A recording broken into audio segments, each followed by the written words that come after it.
આપણે આવ્યા છે તિથલ બીચ પર આજે, વલસાડના તિથલ બીચ પર. ના હું તમને ફરવા નથી લાવ્યો, આ તો તિથલ બીચની હાલત દેખાડવા લાવ્યો છું તમને. આ એ જ તિથલ બીચ છે જે વલસાડની one of the tourist place, જ્યાં ઘણા લોકો અહીંયા આવે છે એમનો સારો સમય પસાર કરવા, બાળકો સાથે એન્જોયમેન્ટ કરવા. પણ એક વખત હતો જ્યારે આ તિથલ બીચને પણ ડેવલપ કરવાની વાત થઈ હતી. એ ડેવલપમેન્ટ ક્યાં છે આજે એ તમે જોઈ શકો છો. આ લાઇટના થાંભલા છે. થોડા સમય પહેલાં ન્યૂઝ ચેનલના માધ્યમથી આ થાંભલાઓ પાડી નાખવામાં આવ્યા, બિકોઝ એ બહુ જર્જરિત હાલતમાં હતા અને કોઈને નુકસાન પહોંચાડી શકે એવા હાલતમાં હતા. અહીંયા લગભગ 5 કરોડની ગ્રાન્ટ ફાળવવામાં આવી હતી કે તિથલ બીચને સારો એવું ડેવલપ કરવામાં આવે. પણ એ ડેવલપમેન્ટ ખાલી ને ખાલી કાગળ પર જ રહી ગયું, કોઈ ડેવલપમેન્ટ થયું નહીં. તમે જોઈ શકો છો આ પાર્કિંગ સ્પેસ છે. એક ટાઈમે અહીંયા સ્ટોલ બનાવવામાં આવવાના હતા, જે પ્લાન જ આખો કેન્સલ થઈ ગયો ઓર કાગળ પર બની ગયા છે સ્ટોલ.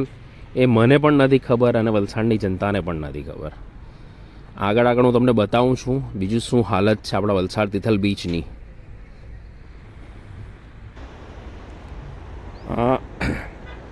આપણે તિથલ બીચ પ્રોટેક્શન વોલની સાથે નીચે ઉતરવાની આ સીડી છે. આ સીડીની હાલત જુઓ.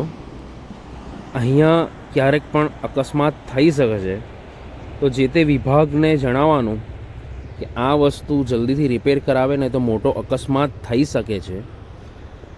આજુબાજુ બધું જંગલ થઈ ગયું છે, એને પણ થોડું મેન્ટેન કરે.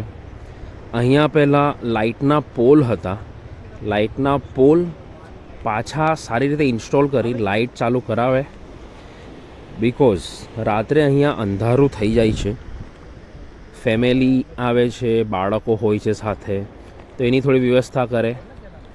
સાથે સાથે અહીંયા જો જાહેર શૌચાલયની વ્યવસ્થા કરવામાં આવે તો એ પણ આપણા જે પણ ટુરિસ્ટો આવે છે બહાર ગામથી વલસાડના, એ બધાને ફેસિલિટી મળી રહે.